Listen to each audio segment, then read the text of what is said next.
Hi friends! This is Dainty Tank. Thank you for joining me. This is Highway Blossoms, who knows what number. Future Dainty does. Past Dainty? Nope. Anyways. Last we left off, we had a high-speed chase to try and get to chip off the old block before Mariah and her crew get there first. I think we did dine and dash from our favorite diner from earlier, which is probably very problematic.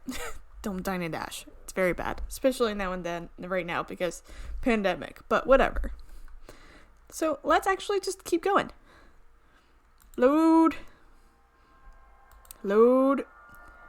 this. Alright, so we just had a absolute epic run through in which we narrowly missed a SUV and a tractor trailer, only because they both stopped to let us be dumb. Oh my goodness. Here we go. Don't get too comfy. Uh-oh. Her hands shoot back to where she was hanging on. Uh-oh. Yeah. Just ahead, Mariah still has a lead, but it's shrinking quickly. I wonder if she saw how I caught up. Jamming the gas pedal down again, I start to narrow the distance even more. She takes the exit to Arches just a few seconds ahead of me, blaze through the entry part, flashing our passes at rangers who barely have time to check them. Even in the darkness, there are lots of people on the sides of the road. I wonder if anyone else has had the same realization we did about Chip. Mariah's starting to gain ground again, so I smash the accelerator down further, but her motorhome is newer than mine, and it's hard for me to keep up. If I'm going to beat her there, I'll have to do it soon. Check to make sure that Marina is still holding on tight. She is. Just a few feet behind Mariah's RV, I illegally swing into the other lane yet again. Oh my goodness. Oh, this is epic. This is even more risky because of the way the road curves all around the canyon. An oncoming car could round the bend and completely blindside us. Hope that doesn't happen. By pushing the RV to its absolute limits, I'm able to brake. Even with Mariah looking over, I can see a wild flare in her eyes. Hair disheveled. Her expression changes to one of shock when she notices us beside her. I relish in the look of disbelief as I nudge the wheel to the right. There's a god-awful scraping as the motorhome brushes against Mariah's. Her eyes, as well as Maria's, are whitened. Why are you doing this? Why? Seconds after we pull apart, Maria's vehicle lurches towards us, and once again there's a sound that makes me want to rip my ears off. I fight to keep control of the motorhome and stay on the road. Awestruck bystanders watch as we pass by, but I can hardly register them. Still neck and neck, we continue toward balanced rock. Though insane luck or divine intervention or something, the road ahead is clear. I won't try to shove them off the road again because there's now steep drop-offs that could actually be fatal. But I do have to do something to gain an edge. Just arriving seconds before her isn't enough. A sign, visibly and for a split second, informs us that there are 5 miles to balanced rock. What might have been an arrow for an exit has been scuffed to illegibility. Ooh, hold on. Okay, what might have been an arrow for an exit has been scuffed to illegibility. Maybe that's our chance. Up ahead, barely illustrated by the flickering lamp, the road splits into 2 directions. A sign in the middle is smashed and folded in on itself, probably the result of someone else's reckless driving. One of the paths leads to balanced rock, but I don't know which. I'm willing to bet Mariah doesn't either. From Marina's window, I can see Mariah shoot me one final death glare before they rocket off down the exit. Whoo! That was a lot. We stay on the other branch, though I'm back in the proper lane now. I'm gonna hope it's the right branch, and the irreparable damage to your treasured motorhome. As I start to calm down yet again, I realize my legs are shaking. Marina cranes around to watch Mariah's vehicle, which is quickly disappearing into the murk. Once it's fully out of sight, she turns back to me. Her face is white as her knuckles. You okay? Guilt stabs me. I may have seriously traumatized her with 2 incidents within minutes of each other. After taking a deep breath, she unclutches her fists. Can we never, ever do that again? That was insane. Super insane. Like, oh my god. I thought I was gonna die. Wait. Did we die? Oh. Am I just imagining this now? I don't think you could imagine stuff if you were dead, kid. That's the kind of thing a dead person would say. Like in that one movie where it was all about that guy who could talk to dead people, except... Oh my god. 6th Sense. Fine. I'm 90% sure we're not dead then. Okay. 90%. That's not bad. And being a ghost might be kind of cool too. You could spy on people without them ever knowing. I love you. I'll keep that in mind if there's ever someone I want to haunt. Our voices are shaky, even though our conversation isn't serious. I keep checking the rear view, expecting to see the headlights of Mariah's approaching vengeance, but so far we're in the clear. Each passing minute that we don't see the rock itself, though, makes me worry that we took the wrong turn. Right on the verge of turning around and tailing Mariah, another sign suddenly pops up ahead of us. We've reached Balanced Rock. I slow down as we approach the parking area. While not empty, there are far fewer people here than there were down in Double Arch earlier today. Good number of them look like they might just be sightseers, since they've come around talking or looking at the stars instead of searching. Parking is easy since there are a lot of open spaces. When I stand up, my legs wobble. I stumble, grabbing Marina's shoulder for support. She smiles at me, but doesn't say anything. No more jokes to crack.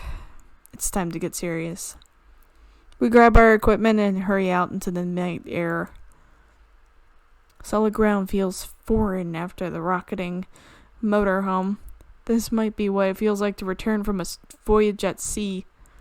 Marina, the landlubber, doesn't seem to be having any trouble now that we're not barreling along the highway.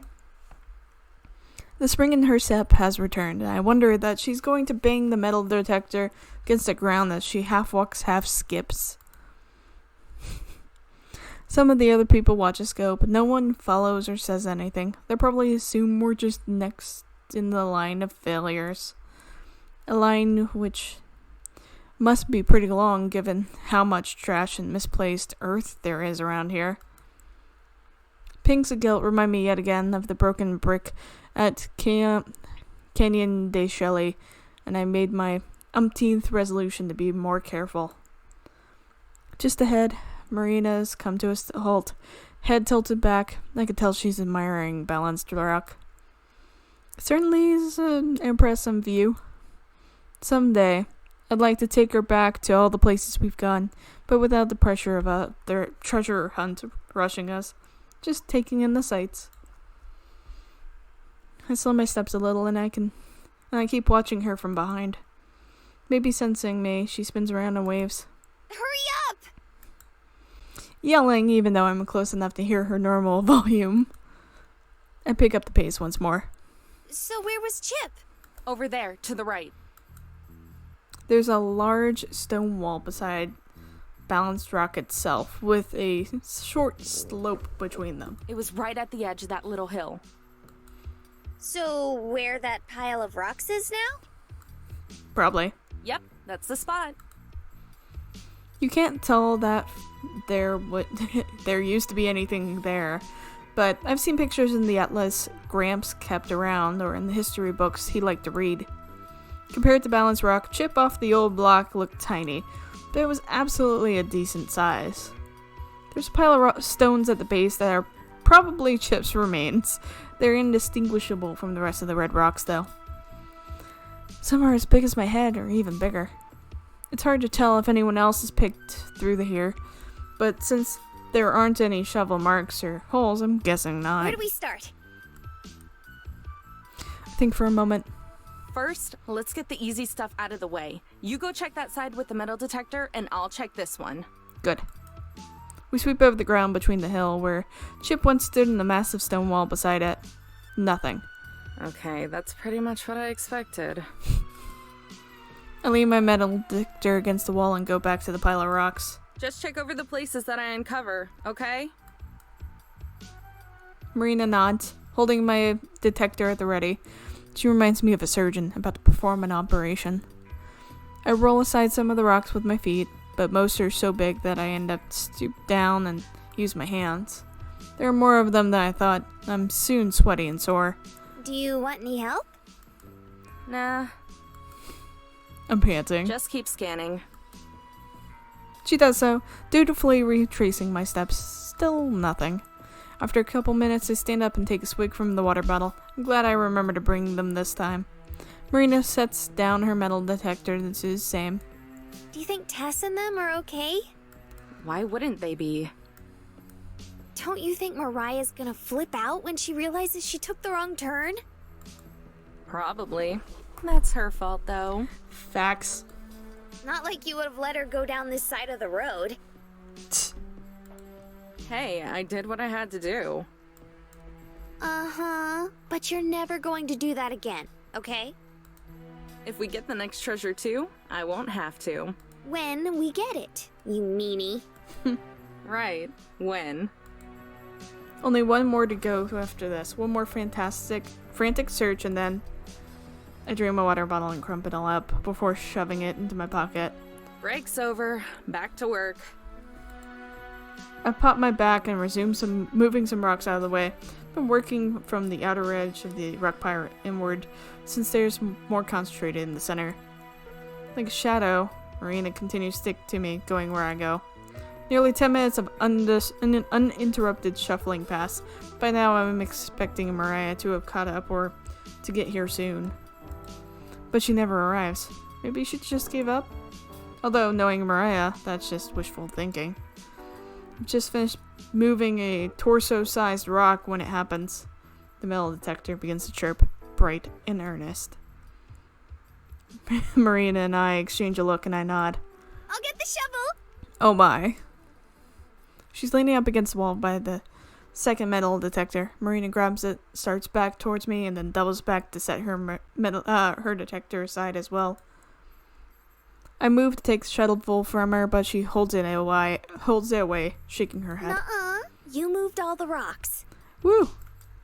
Yeah, but She frowns at me, and I can tell this is an argument I won't win. Okay. Be careful, though. Don't throw out your shoulder. Uh-huh. I know what I'm doing. She stabs at the ground like she's wielding a salad fork. Bounces off with a jolt. You need to go at it with more of an angle, like you're trying to slide it into the ground. I move behind her and adjust her arms a little. Her shoulders are damp with sweat, though I'm drenched with it. She tenses up when I first touch her, but relaxes almost immediately. It's enough to make me self-conscious, though, and I take a quick step back. Sorry. I'm mumbling. Oh, no, you're fine. You just surprised me. Her voice is higher than usual. It's okay. You should have it now. Nodding, Marina jabs at the ground again. She scoops out a little bit of dirt, dumps it aside. Watching her dig is painful. Either the ground is hard or she's not strong enough to make fast progress. Whatever the reason, it's slow going, but she refuses my repeated offer to take over, so with hands on my hips, I watch as the hole very slowly gets deeper. She reaches a depth of maybe a foot or two when the shovel thumps against something that isn't dirt. Our eyes instantly meet. I stoop down and brush away a little dirt from the shovel blade. Sure enough, I feel rough wood just under my fingertips. Is it? Yeah, it is. Woo-hoo-hoo! It is! Now she forces the shovel towards me. I don't want to mess it up. Okay. Look out. She steps back a couple feet but leans forward to watch. I scrape at the dirt just around the spot until we hit, trying to find where the edges are. Once I reveal one corner, I start to dig off thin slices of dirt next to it. Soon the outline of the whole box is visible. I hear Marina suck in a sharp breath. My heart is pounding with the same conscious excitement I felt at ship rock. It hardly feels real, and yet, well, there's only a 10% chance that I'm dead, and it isn't. Woo! Lift the little box out of the ground with the blade of my shovel, and Marina plucks it off. Makes a familiar rattling sound as she moves it. Ah! By holding up a dirty finger to my lips. Not yet. Looking back towards the parking lot, I can't tell if anyone has seen us. Seen us dig and find the treasure. Don't say anything until we get back to the car. She's a quivering leaf of excitement, but she manages to keep her mouth shut. Mostly shut for now. But not before hissing out an excited, Amber! I just smile, hoping that I look calm. Marina cradles the box in the crook of her arm like an infant, doing her best to keep it hidden from onlookers as we head back to the motorhome. She carries the shovel in her free hand, while I have both metal detectors. Don't even notice the soreness in my arms. Woohoo! Though it's not the first time. The excitement of sitting down in front of the sealed box of gold feels fresh and new. This one feels heavier than the last one, and it rattles less. Like there's not as much empty space.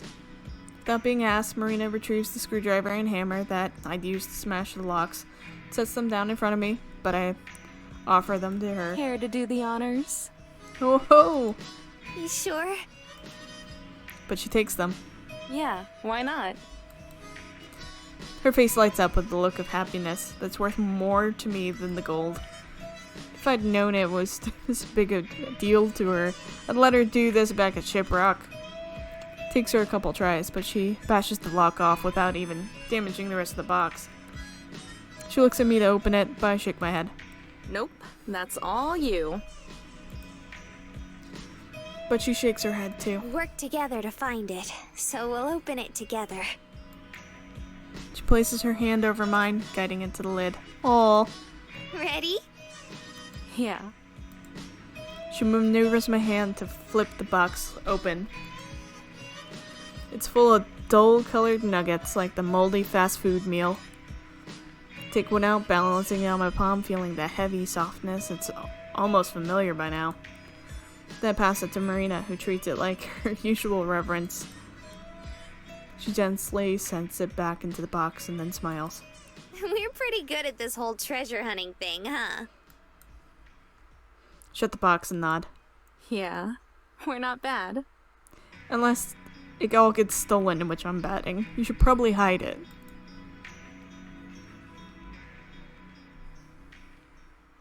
Even when the box is closed, it radiates a heavy aura, one of the almost intimidating whenever I come near it. I place it in the drawer and seal it away, sigh of relief following. 2 down, 1 to go. Whoa, there's only one more piece left? I think so. There's only some experts writing about historical relevance after the next entry. Oh. Flopping down on the couch next to Marina, take a sip of coffee and flip to the final entry of the journal. Marina glosses over the page, hazy look forming in her eyes as she soaks it in. I can't believe it's almost over. Yeah, it's weird that it hasn't even been that long. The motorhome goes quiet, the buzz of the generator humming in the background. Well, it's not over yet. We still gotta figure out where it is, and then there's still the search. I think Marina's enthusiasm is becoming infectious. She simply nods, now just gazing into her lap. Well, let's see what it says. After several days of travel, I believe I have finally arrived at my first destination. As well known, I have an astute eye for locations. After all, this is how I found my precious bounty. So it was no mistake that I easily found the perfect hiding place within this valley. I arrived on horseback at the blistering peak of noon. Looking for shelter from the coming night, I had began noticing something different, something distinct. Crimson, all of it, shades lighter than pink and darker than blood. The colors stained it all from from giant, unmovable stones to the tiniest grains of sand. It was as if the land had absorbed the sun's heat and removed it outwards. Even at sunset, the cave I settled in emanated a bright red glow that speckled out from its opening. That night, as I laid on the ground, watching the flames of my fire shoot up to the cave's roof, that is too high. That is way too high for your fire. I wondered if there were more places like this out in this unsettled land. During my travels on the trail, I was too preoccupied with the preparations to observe the world around me. But now that I have achieved success, maybe I shall be ashamed of my superb observational skills went to waste. I was never certain about the other locations, and considering how many giant rocks, canyons, and arches are in this country, most of them are probably just a fluke. But this is unmistakable. The vivid, breathtaking imagery and the constant allusions to flames, most importantly, the heat. He hid it in the Valley of Fire. Marina snaps back to my attention, my conviction pulling back from Marina Land. Are you sure? Positive. There's no other place it could be. Oh. Oh? She might as well have shot down my momentum with an elephant gun. Oh, that's all? Yep. No. Ooh, what's that? A place always on fire? She narrows her eyes in an unimpressed squint. If they could shoot lasers, they would be right now. Amber, how dumb do you think I am? I didn't say you were... Always on fire, really? Now I feel dumb for saying it. You probably should. Ouch. If her enthusiasm is infectious, then so is her unrelenting realism. It's corrupting her innocence. By the way, what's the Valley of Fire? There we go. Well, maybe not too infectious. Massaging my scalp, I shake my hair, hopefully creating enough new wrinkles in my brain that will help with explaining this. Alright, so take a whole bunch of rock, sand, and dirt, okay? Okay. Now make most of it red.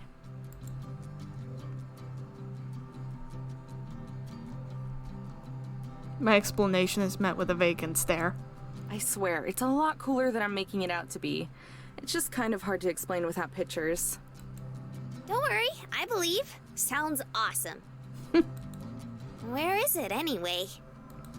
A little ways into Nevada. Nevada? Ah, snap. Her knees bounce, jolting the table. Are we even old enough to gamble? Oh, and yes, technically you are. There's more in Nevada than Vegas, dummy. Still, isn't that pretty far? That might work to our benefit. I'll need to check the map again, but I think we'll be passing by a place I want to check out. Her voice brightens. You actually want to go sightseeing? Don't act so surprised. It's not like I was gonna make a straight shot for California before I picked you up. Oh? Besides, I think you might like it. Oh. Though she does like virtually everything. It's a place called Zion. Oh. It's a national park here in Utah. I hear it's a hell of a lot greener than the places we've been through. I know we're in a rush, so we won't stay very long. She's going to burst with excitement. I still can't resist messing with her. It's cute. But I guess if you don't think we can afford the time... Expect her to throw herself at me, hug me, squeeze me with all the energy and happiness she usually does it with. But she doesn't. Sitting perfectly still, Marina takes a small breath and gazes at me with a smile. I've been surrounded by desert all my life. Seeing green for once would be nice. Oh. I'd love to go with you, Amber. Oh. An unsettling hollowness expands in my chest as I realize I don't know how to deal with this serious Marina. Oh. Alright then. She doesn't answer. Eyes now closed, arms folded in her lap, the empty, cooperative smile more forced than ever. Well, there's still a lot of hours left in the day. I'm not sure if we'll make it in time to check into the campground, but we'll be close enough that we can do it in the morning if we leave now. Marina nods. We scooch out of the booth and walk the 10 awkward steps to our seats. Strapping ourselves in, I switch on the ignition, the RV snorting into being. I reach for the cassette player, then look to Marina, already lost in her thoughts as she stares out the window. I don't have the heart. No. I don't have the courage to snap her out of it this time. Sighing, I bring my hand back without pressing play and pull the motorhome into drive. It's too bad, too. I think I'm really starting to like Marina's hugs. Hours and several cups of coffee later, we've arrived at our destination, or at least close enough to easily check in the morning, get hidden enough to not get towed. Marina looks into the window, but her eyes drift back over to me, then mine to hers. For one drawn-out second, our eyes are interlocked, petrified by the other's stare. Then time continues. Our heads swing in the other direction so fast it makes my mind few moments to catch up. The side of her cheek I can still see is flushed. Glancing in the rearview mirror, I find mine are too. I grip the steering wheel, then cautiously, without turning my head, look back to Marina. She notices. Our eyes connect again. Blush, rinse, repeat. Oh, past 4 hours have been excruciating, especially while fighting the urge to throw on music. I wanted to give Marina the space she needed to say what she has to, or give myself the space to blurt out what I need to say. It was just... Again, Marina looks. I jump. We flush. Never the right time. Deciding I've had enough, I hop out of my seat and stretch. Marina follows. Grab my mug from the holder and drag myself across the scratchy carpet to the sink. Small jolt shocks my finger as I reach for the faucet. The mug slips from my hand and crashes into the counter, splashing coffee everywhere. Crap. Let me help. Marina springs over and reaches for the kitchen rag. But I swat her hand and grab it just as she does. Don't worry. Now we're forced to look directly at each other, and there's no blushing this time. I nod and pull away the rag as her fingers slide down the fabric. I got this. She stares down at the counter, the spilled coffee trickling onto the floor with a steady drip. Oh. Ugh. Without another word, she slouches back to the couch. If you give me a sec, I can set up the bed. Ooh, the bed's metal frame slams down with a large clink that vibrates underneath my feet, followed by the couch cushions squishing past me, landing on the other side of the motorhome. For ya. Damn it. Whatever, I'll deal with this in the morning. I toss the rag into the sink and head to my room, hesitating in front of a slider. Please don't let it end like this. Amber. There's a pause. Several times I hear small gasps, like she's trying to speak, but they all just melt into sighs. Good night. Aww. Night. My hands balled into my fists, my fingernails clawing deep into my skin. I step into my room and shut the slider behind me, immediately throwing my face into the pillow. I feel my heart pounding as I roll onto my back, lying there twisted up in my sheet. Just keeps beating and beating, never settling down. Managing to lift myself up on my pillows, I look at the picture next to the slider. The one with the vinyl sleeve. I still remember how his hand felt against my head, from the bony joints of his fingers to how their calluses massaged my scalp. From such a breezy old man, it's amazing to think just how strong and confident his love was. I let my head fall back against the bed and rest my forearm over my face. Oh man, what am I gonna do, Gramps?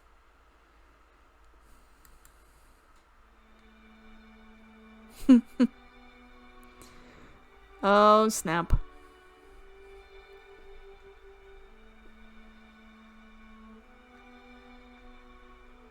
The answer is actually fairly simple, but she's not thinking about that.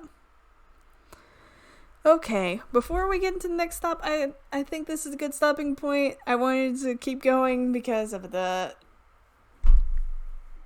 whole thing that we just went through. And we found the second treasure, so I am expecting Mariah to now just try and steal from them, but maybe that's my pessimism. And I know they're both feeling like but what if, what now feelings, so it's very cute. I hope you're enjoying this. I'm